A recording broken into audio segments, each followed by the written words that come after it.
Paano ka lalaban sa nilalang na hindi mo kayang makita ng malinaw?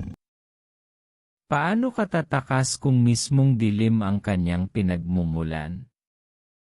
Paano mo ipagtatanggol ang mahal mo kung ang kalaban ay halimaw na mas mabagsik pa sa mabangis na hayop? Bago natin simulan ang kwento, huwag kalimutang i-like, share, at mag-subscribe upang suportahan ang channel. Ang matinding alulong sa Santa Lucia. Sa baryo ng Santa Lucia sa Pampanga, tahimik ang mga gabi. Maliban sa alulong ng mga aso at huni ng mga kuliglig. Dito nakatira sina Liza at Daniel. Isang mag-asawang piniling mamuhay ng simple at payapa sa isang kubong yari sa kawayan. Ngunit sa likod ng kanilang kwento ay may lihim na tinatakasan. Isang sumpa na dala ng kanilang pag-ibig. Bago pa sila ikinasal. Nakatakda na si Liza na ipagkaloob sa isang mataas na nilalang mula sa angkan ng mga asbo. Mga itim na asong halimaw na tagapangalaga ng kadiliman. Ngunit sa kanyang pagtanggi at pagtakas kasama si Daniel. Nabahiran ng kahihiyan at galit ang buong lahi ng asbo. Gabi-gabi silang binabagabag ng pangungulit ng nilalang. Sa simula'y alulong lang sa malayo. Yapak na hindi nakikita. At mga matang nagliliyab na nakamasid sa kanilang bintana. Ngunit habang tumatagal, papalapit ng papalapit ang mga halimaw hanggang sa dumating ang gabing wala na silang matatakbuhan. Sa gabi ng kabilugan ng buwan, habang nagluluto si Liza ng hapunan, narinig nila ni Daniel ang kakaibang alulong mula sa malayo. Hindi iyon parang normal na aso. Mas malalim, mas malakas, at parang nagmumula sa ilalim ng lupa. Napatigil silang dalawa, nagkatitigan, at sabay na kinabahan. Daniel, narito na naman sila. Pabulong na sabi ni Liza, nanginginig ang tinig. Wala silang karapatang kunin ka. Matigas ang boses ng lalaki, ngunit baka sa kanyang mukha ang takot. Biglang umihip ang malamig na hangin. Ang mga ilawan sa kanilang bahay ay kumurap-kurap. At ang mga aso sa baryo ay sabay-sabay na tumahol at umalulong. Sa labas ng kanilang bintana, nakita ni Daniel ang dalawang pulang mata na nakatitig sa kanila mula sa kadiliman. At mula sa dilim ng kakahuyan, rinig nila ang yapak ng mabibigat na paa.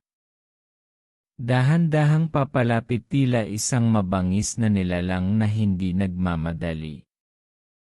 Dahil alam nitong hindi makakatakas ang kanyang mga biktima. Mabilis na isinara ni Daniel ang lahat ng bintana at pinto. Ipinako pa ang ilan gamit ang kahoy mula sa kanilang lumang aparador. Si Liza naman ay mahigpit na yumakap sa krusipiho na iniwan ng kanyang ina. Ngunit kahit anong dasal nila, hindi mapigil ang malalakas na kalabog na unti-unting gumigiba sa dingding ng kanilang kubo. Matindi ang mga hampas. Bawat hampas ay nagpatindig ng balahibo kay Daniel. Parang hindi ito gawa ng tao. Bulong niya. Sa labas, lumitaw ang hugis ng isang napakalaking aso. Itim na itim ang balahibo, at ang mga matay nag-aapoy sa pula. Ang mga pangil nito'y kasing haba ng daliri. At sa bawat paghinga ay naglalabas ito ng usok na parang nagmumula sa impyerno. Liza. Malalim na tinig ang umalingaw-ngaw mula sa nilalang. Hindi iyon alulong, kundi boses na parang tao. Sa akin ka dapat. Nagpigil ng luha si Liza. Habang hinila siya ni Daniel palayo sa pinto. Ngunit bago sila makalayo, isang malakas na hampas ang bumasag sa dingding. At doon, sumilip ang mabangis na ngisi ng asbo. Handa nang pasukin ang kanilang tahanan. Sa isang iglap, bumigay ang dingding ng kubo at pumasok ang napakalaking asbo. Ang katawan nito'y kasing laki ng kalabaw. Balot ng makapal at nangingitim na balahibo. Ang mga matay nagliliyab na pula. At ang mabahong hininga nito'y parang amoy ng nabubulok na bangkay. Takbo, Liza! Sigaw ni Daniel. Dinampot niya ang matalim na itak mula sa kusina at hinarap ang halimaw. Sumugod ang asbo. Mumangasab. At muntik nang maabot ang braso ni Daniel. Sa huling segundo, naisangga niya ang itak at tumama sa panga ng halimaw. Sumirit ang dugo. Ngunit sa halip na umatras, lalo itong nagalit at umatungal ng ubod lakas. Nakakabingi.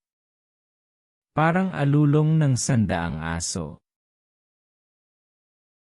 Muling umatake ang asbo.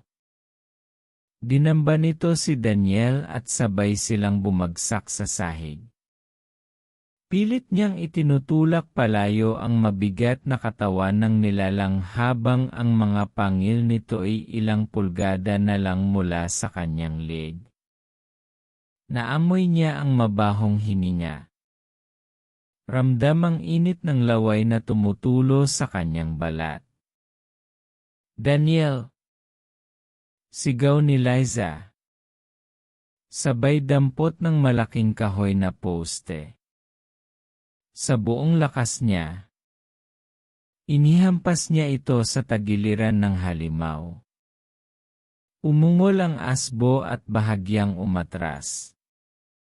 Sapat para makawala si Daniel. Humahangos.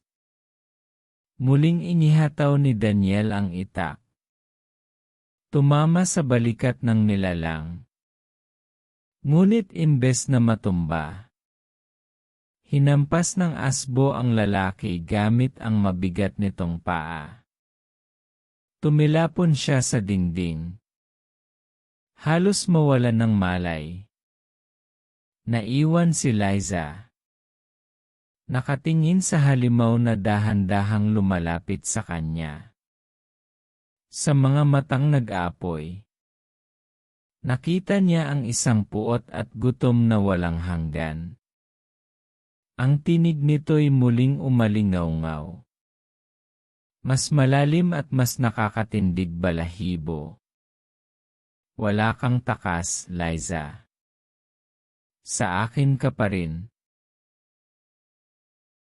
Nakahandusay si Daniel sa sahig ng kubo. Duguan at halos wala ng lakas.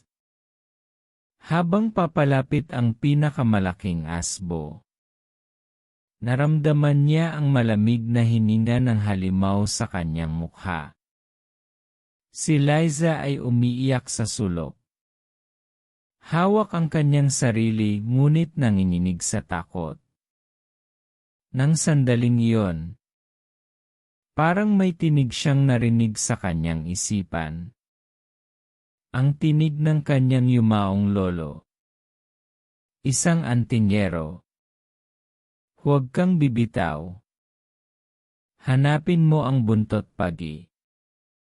Alalahanin mo ang mutya. Nagmulat si Daniel. At sa tabi ng lumang baul malapit sa kanilang altar nakita niya ang sandatang nakalimutan niya kanina.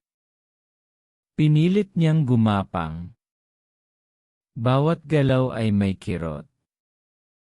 Ngunit pinilit niyang iaabot ang buntot pagi at pinakawalan ang mutya ng kalamansi mula sa kanyang dibdib. Sa sandaling iyon, nagliwanag ang mutya at dumaloy ang kakaibang lakas sa kanyang katawan. Tumayo si Daniel. Nanginginig ngunit matatag. Nang sumugod ang asbo, buong lakas niyang inundayan ng buntot pagi. Tumama ito sa dibdib ng halimaw. At nagliyab ang sugat na parang sinunog ng apoy mula sa loob. Umatungal ito. Nanginginig. Ngunit hindi pa tapos. Dumagsa ang iba pang asbo mula sa anino. Pinalibutan siya. Isa-isa. Sinalubong ni Daniel ang mga ito. Bawat hampas ng buntot pagi ay nag-iwan ng sugat na naglalabas ng abo at usok. Ang mutya naman ay kumikislap sa dilim. Nagbibigay lakas sa bawat galaw niya. Ang laban ay umabot sa punto na halos mabuwal na siya. Ngunit hindi siya tumigil. Dahil alam niyang kapag natalo siya, si Liza ang susunod. Sa huling hampas, tumagos ang buntot pagi sa pinakamatandang asbo, na nagsabog ng malakas na alingawngaw bago ito tuluyang naglaho. Ang iba ay nagsitakbo pabalik sa kadiliman. Naglalaho na parang usok sa hangin. Tumahimik ang paligid. Humihingal si Daniel.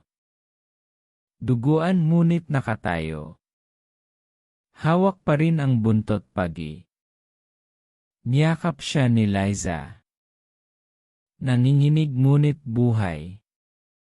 Ngunit bago sila makapagpahinga, sa dilim ng kagubatan, muling sumiklab ang ilang pares ng pulang mata.